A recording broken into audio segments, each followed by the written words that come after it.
Hey you, how y'all doing?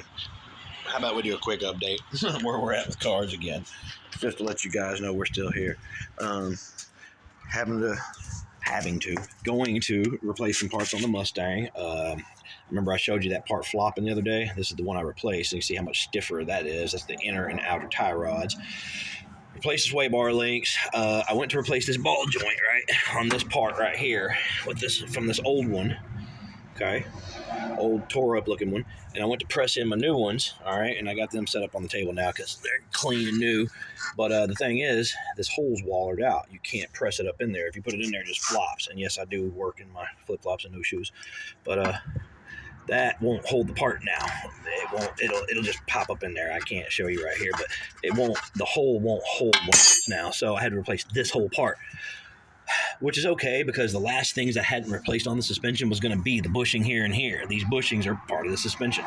So I have to replace this ball joint. You order this part that already has that ball joint installed in it. And there and you get the whole thing with the bushings and the ball joint. So those will be in the mail today. I had to get that down. So to do that, you got to dismount the steering rack. There's some bolts out way up under here. You got to loosen up to get to this thing right here to slide out so that this bolt will come out. See, it's hitting this bolt. So the steering rack has to come out, or not out, but just forward some to get that bolt up out of there. I already got the bolt up out of this side right here, as you can see. And this thing is just flopping. And that'll be replaced, and then every functional moving part will have been replaced, including the sway bar bushings themselves, the sway bar bushing links, the sway bar links to this. That'll be new. This is new. That'll be new. Yeah, and it should ride better. But yeah, you can't just replace these every time. These pressed parts where they're not cast, they don't work as well. So anyway, yeah, learning a lot. There's my knuckle for the Mustang. This is my bearings. They don't look that great, but this is my knuckle. And I'm replacing the shocks as well. Here's the old one. All right, I'm just going to show y'all this real quick. All right, it's my old one. Here's the new one right here. Bam. So you see that new one right there? Now watch this. Now, if I press real hard and I hold down on this thing, I can actually push it in. It is very slowly moving. Now, if I let go, it very slowly comes out. That's how it's supposed to work, right? Whew. Very hard to move. Very hard. So this one should be like that, right? It should be real hard to move it. Yeah, that ain't supposed to do that. So yeah, that shot. That's a really bad shot. As you can see, there's some discoloration on the shaft here, some darkening of the metal where it's cooked a little bit. You ain't doing that with that one. That one ain't. That one's stiff as a rock. But yeah, that's the shocks that was on the Mustang.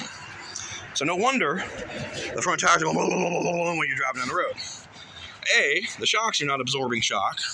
The ball joints are shot. The bushings are shot. The sway bar links were shot. The inner and outer tie rods were flopping around. That was these right here. And now that it's got some rain on it, it's actually a little stiffer than it was because it's got dirt in it now. But again, that's flopping. That's this thing right here. See how this one ain't flopping? It's very tight. That's a new part. That's how it's supposed to move. It's not supposed to flop around like that. That was shizot. That's a fun part to get off. You have to rent a tool from the auto parts store to get this off, to get to this big nut head. And a neat thing, you see these torches I keep out here? I don't struggle with breaking things loose. I heat them up slightly and warm them up. They expand and then they just pop right off. That way I didn't torque too hard on my steering rack, because you can damage seals inside the steering rack or the gears themselves or whatever by twisting this too hard to get it off. Heat it up, pops right off. Don't even have to fight it like that. So the parts pile's getting bigger. Oh my goodness. After I put the car back down on the suspension, I get to tear the whole top of the motor off. Let me show you what I got. And again, this is my parts table. Don't freak out. This is a BB gun. It's a pellet gun. It ain't got no CO2 cartridge in it. It's a CO2 gun. These fellas right here. Yeah. Let me show you its features.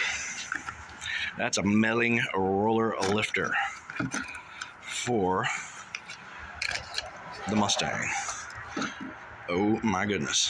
I don't want to touch that with my filthy finger. There's a clean spot on a clean finger. But I have 12 roller lifters that I'm going to have to replace on the Mustang. This is a 6-cylinder engine with 2 valves per cylinder, so there's 12 of these. 2, 4, there's 12. They're about $16 each. They're not cheap. Those go way off in the motor down here somewhere. And so this is a piece that has to come off. There's another there's like a plenum and an intake. Their whole fellows have to come off. The valve covers have to come off on both sides. All this has to come off. A lot of this has to get out of the way. And then I have to break open inside the valve covers. I have to take off the rocker arm thing to get the push rods to come up so that I can get the old lifters out and slide my new lifters in, put the push rods in, torque everything back down. I bought a gasket set that goes with it too. There's 2 gaskets for the 2 pieces of that intake. That'll get rid of my I have a collapsing lifter, and you can tell that's what it is because if you idle for a minute and a half, it stops doing it.